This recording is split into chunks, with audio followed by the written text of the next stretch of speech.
नमस्कार, मी अर्चना जोशी. फोटो गप्पाच्या तिसऱ्या भागात तुमचं स्वागत आहे. आजचा आपला विषय आहे वाईड अँगल.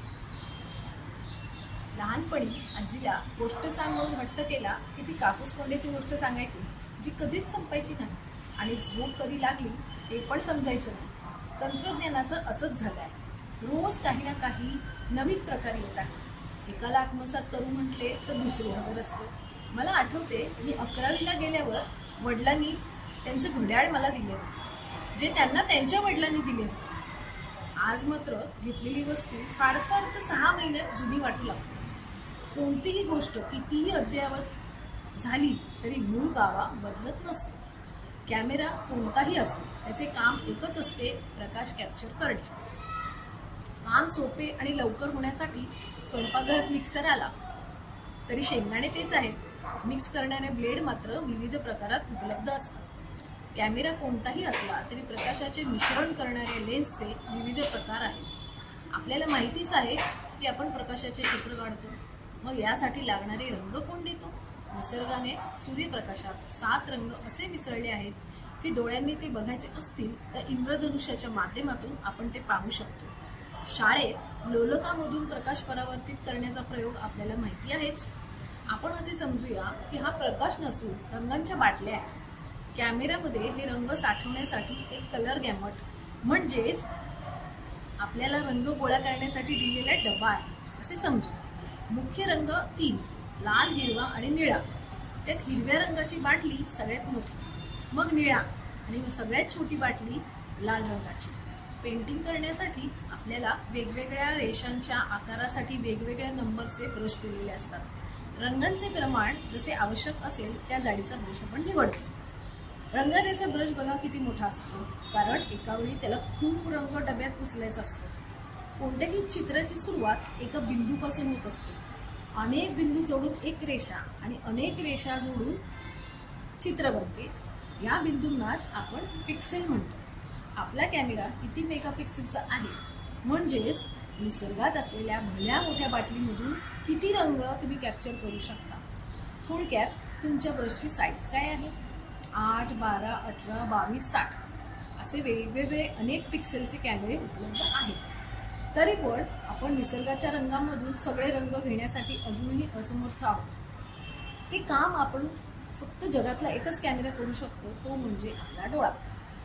120 मेगापिक्सेल आणि त्यात 2 लेन्स जी आपल्याला प्रकाश कॅप्चर करण्यासाठी आवश्यकच असते. लेन्सचे इतके प्रकार आहेत की आपण चक्रावूनच जाऊ.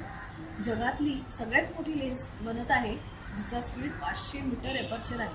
प्रकाशाला पकडण्याचा वेग, फास्ट पेरिकल टेलिस्कोप असे तिचे नाव असून 30 फुटबॉलचे ग्राउंड एकत्र केले तर जो आकार होईल तो तिचा आकार असणार आहे. अर्थातच ती टेलिस्कोपची लेन्स आहे. ऐकून असेच होते ना. विज्ञानाचा दृष्टिकोन नेहमीच विशाल असतो. फोटो कॅमेऱ्याच्या लेन्सच्या प्रकारात अशी एकच लेन्स असते, त्याला म्हणतात wide angle lens. Wide angle शब्दाचा अर्थच होतो विशाल दृष्टिकोन.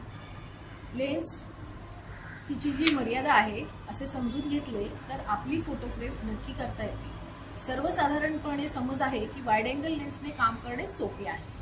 माझ्या मते वाईड अँगल फोटोग्राफी ही सगळ्यात कठीण आहे. चित्र जितके मोठे असते तेवढे त्यातले बारकावे जास्त असतात. 18-55 ही डिग्री असलेली लेन्स, जिला नॉर्मल लेन्स म्हणून ओळखतो, जी प्रत्येक कॅमेऱ्यासोबत बहुतेक येतेच, तिला नॉर्मल लेन्स म्हणतात. कारण आपल्या डोळ्यांचा पण बघायचा दृष्टिकोन 18-55च आहे. प्रकाश 180 डिग्रीतून पृथ्वीवर पसरत असतो आणि तोच आपण टिपत असतो. वाईड फोटो काढणाऱ्याची नजर पण वाईड असावी लागते. चित्रात येणारी प्रत्येक गोष्ट बारकाईने बघायला लागते. लग्न समारंभ तर वाईड लेन्सवर काम करणे सगळ्यात कठीण असते, कारण चित्रात येणाऱ्या अनेक गोष्टींवर आपला कंट्रोल नसतो. निसर्ग चित्र घेताना चित्रकलेचे नियम लागू होतात हे माहिती असल्यास फोटो काढताना त्याचा उपयोग होतो. फ्रेमची केलेली निवड हाच त्या चित्राचा कॅनव्हास असतो. आपण कोणत्या अँगलमधून चित्रित करण्यासाठी नेमके काय आणि कसे कंपोज करतो हे महत्त्वाचे ठरते.